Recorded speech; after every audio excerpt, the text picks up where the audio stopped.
చేతగాని ప్రభుత్వాన్ని సాగనంపడంతో పాటు అవినీతి వైఎస్ఆర్ కాంగ్రెస్ ను చిత్తు చేసేందుకు దూకుడు పెంచాలని శ్రేణులకు చంద్రబాబు పిలుపునిచ్చారు. కృష్ణా జిల్లాలో రైతు పోరుబాటు నిర్వహించిన ఆయన అన్నదాతకు న్యాయం జరిగే వరకు పోరు సాగిస్తామని పునరుద్ఘాటించారు. కాంగ్రెస్ వైఎస్ఆర్ కాంగ్రెస్ నాయకుల తీరుపై తీవ్రస్థాయిలో మండిపడ్డారు.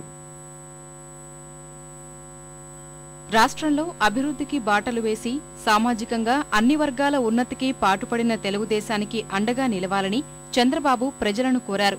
కృష్ణా జిల్లాలో 14 కిలోమీటర్ల దూరం పోరుబాట సాగించిన ఆయన రైతుల సమస్యలు తెలుసుకున్నారు. అనంతరం మచిలీపట్నం కోనేరు సెంటర్లో బహిరంగ సభ నిర్వహించారు. కేంద్ర రాష్ట్ర ప్రభుత్వాల అసమర్థ విధానాలతో రైతుల బతుకులు ఛిద్రమయ్యాయని ఆవేదన వ్యక్తం చేశారు. ప్రజల జీవితాలను దుర్భరం చేస్తోన్న కాంగ్రెస్ ను కూకటి వేళ్లతో పెకిలించాలన్న బాబు ముఖ్యమంత్రి పీసీసీ అధ్యక్షుడిపై విమర్శలు గుప్పించారు.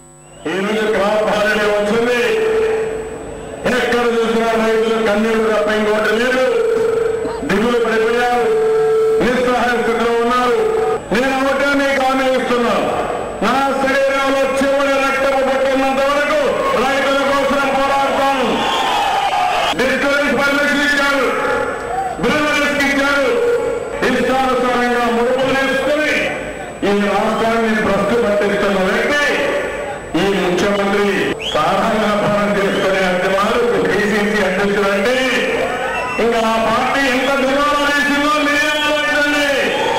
ఒక వ్యక్తికి ఒకే షాపు తీసుకునే విధానం ఉంటే 31 షాపులు ఏ విధంగా వచ్చారో ఈ లెక్కకి దానిలో పీసీసీ అధ్యక్షుడు సమాధానం చెప్పాల్సిన అవసరం ఉంది.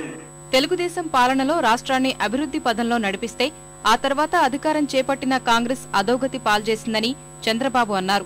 వైఎస్ జమానాలు రాష్ట్రాన్ని దోచేసిన నాయకులు ఇప్పుడు కక్ష సాధింపు అంటూ పెడబొబ్బులు పెడుతున్నారని జగన్ను ఉద్దేశించి వ్యాఖ్యానించారు. ముఖ్యమంత్రి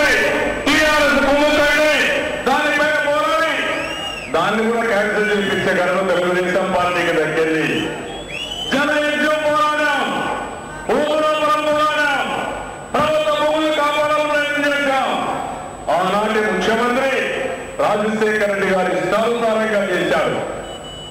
మేము ఆయన పైన పుస్తకాలు వేశాం, ఢిల్లీలో డిస్ట్రిబ్యూట్ చేశాం. ఒక వ్యక్తి చేసిన తప్పులకి ఈ రోజు ఎంతమంది బాధపడుతున్నారో మీరే ఒక్కసారి ఆలోచించాలి. ఈ వైఎస్ఆర్ కాంగ్రెస్ పార్టీని చూస్తే రాష్ట్రాన్ని మొత్తం చుట్టేశారు.